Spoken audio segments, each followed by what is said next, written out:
నమస్తే, welcome to Ama news debate time. నేను మీ లక్ష్మీనాగ్ నరహరి శెట్టి. ఆంధ్రప్రదేశ్లో టీడీపీ, జనసేన, బీజేపీ కూటమి ప్రభుత్వం స్థాపించింది. కూటమి ధాటికి వైసీపీ కేవలం 11 అంటే 11 సీట్లకే పరిమితమైపోయింది. కారణాలు ఏవైనా ప్రజలు వైసీపీని కాదని కూటమికి జై కొట్టారు. అయితే కూటమి ప్రభుత్వ పాలన ఎలా కొనసాగిస్తుంది, కొత్త ప్రభుత్వం యొక్క పాలన ఎలా ఉందో తెలియాలంటే కనీసం ఒక 6 నెలలైనా సమయం పడుతుంది. కాబట్టి అప్పటి వరకు వైసీపీ పార్టీ కూడా కూటమి ప్రభుత్వంపై పెద్దగా విమర్శలు చేయకపోవచ్చు. కానీ వైసీపీ పార్టీకి విమర్శలు చేసే అవకాశం కూటమి ప్రభుత్వమే కల్పిస్తే అప్పుడు విమర్శలు చేయకుండా ఎవరూ ఆపలేరు. జనసేన టీడీపీ వర్గాల మధ్య కోల్డ్ వార్ జరుగుతుందా? కొన్ని చిన్న చిన్న అంశాలు టీడీపీ జనసేన కార్యకర్తల మధ్య దూరాన్ని పెంచుతుందా? అసలు ఆ చిన్న కారణాలు ఏంటి? టీడీపీ జనసేన కార్యకర్తల మధ్య దూరం పెరగనుందా, లేదా టీ కప్పులో తుఫాను మాదిరిగా అక్కడితో సమసిపోనుందా? ఇదే అంశం గురించి ఈరోజు చర్చను కొనసాగిద్దాం.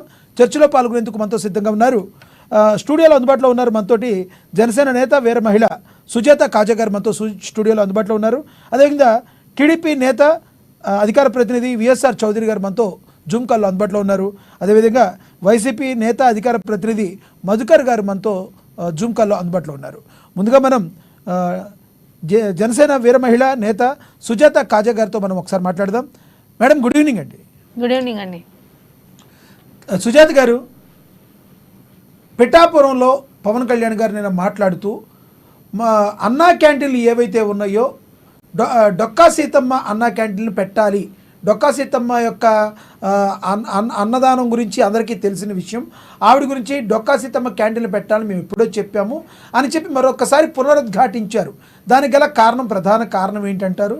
అదేవిధంగా కొంతమంది టీడీపీ కార్యకర్తలు అయితే ఏంటి, జనసేన కార్యకర్తలు అయితే ఏంటి, ఈ పెన్షన్లు పంచే క్రమంలో కొంతమంది ఒకళ్ళకొకళ్ళు కీచులాడుకున్న వీడియోలు కూడా మనం సోషల్ మీడియాలో చూసాం.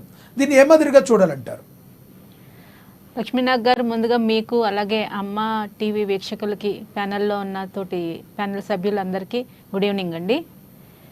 అంటే పవన్ కళ్యాణ్ గారు నిన్న పిఠాపురంలో ప్రస్తావించిన డొక్కా సీతమ్మ క్యాంటీన్లు ఏదైతే ఉందో, ఇది ఎలక్షన్స్కి ముందు కూడా పవన్ కళ్యాణ్ గారు తన యొక్క ఆలోచనని చంద్రబాబు నాయుడు గారికి, అలాగే ఇటు కూటమి ఏర్పడినప్పుడు ఒక కమిటీ వేశారండి. కమిటీలో కూడా ప్రస్తావించడం జరిగింది.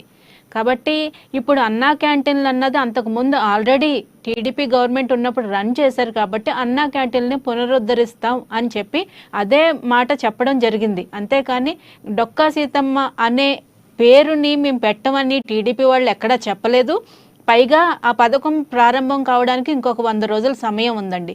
ఖచ్చితంగా అప్పుడు అన్నా క్యాంటీన్ అన్న పేరు ఉంటుంది, డొక్కా సీతమ్మ క్యాంటీన్ అన్న పేరు కూడా ఉంటుంది. ఎందుకంటే డొక్కా సీతమ్మ గారు అనే మహిళ ఎవరైతే ఉన్నారో ఆవిడ జనసేనకి సంబంధించిన నాయకురాలు కాదు, అలాగే ఏ పార్టీకి రాజకీయాలతో సంబంధం లేని ఒక సమాజం కోసం పాటుపడిన, ఆకలి తీర్చడం కోసం అన్నం పెట్టిన ఒక గొప్ప మహిళ. ఏంటంటే ఎన్నో సౌకర్యాలు ఉన్న ఈ రోజుల్లో అన్నదానం చేయడం వేరు, ఎటువంటి సౌకర్యాలు లేని పరిస్థితుల్లో కట్టెల పొయ్యి మీద వండుతూ అర్ధరాత్రి 2 గంటలకు 3 గంటలకి వచ్చిన ఆకలితో వచ్చిన అన్నార్థులకు కూడా ఆవిడ ఆ టైంలో లేచి తనే స్వయంగా వంట చేసి పెట్టి ఎన్నో లంక గ్రామాలు మునిగిపోతున్న బాధితులకి ఆవిడ ఆకలిని తీర్చిన ఒక అన్నపూర్ణమ్మ. అటువంటి ఒక వ్యక్తి పేరును ప్రతిపాదించడం అనేది చాలా నిజంగా గొప్ప విషయం అండి. ఆ విషయాన్ని టీడీపీ వాళ్ళు కూడా కాదనరని మేము అనుకుంటున్నాం. కాదని వాళ్ళకి దానిలో ఎటువంటి భేదాభిప్రాయం లేదండి. పవన్ కళ్యాణ్ గారు ప్రతిపాదించింది అటు చంద్రబాబు నాయుడు గారు కానీ, లోకేష్ గారు కానీ, టీడీపీ నాయకులు కానీ అందరూ ఆమోదిస్తారు. ఎందుకంటే అందరి మనిషి ఆవిడ. కులం చూసో, మతం చూసో, పార్టీకో సంబంధించిన మనిషి కాదు. కాబట్టి ఖచ్చితంగా అన్నా క్యాంటీన్ అన్న పేరు, అలాగే డొక్కా సీతమ్మ క్యాంటీన్ అన్న పేరు రెండు ఉంటాయండి. గతంలో ఇప్పుడు మీ ఉమ్మడి మేనిఫెస్టోలో కూడా డొక్కా సీతమ్మ గారి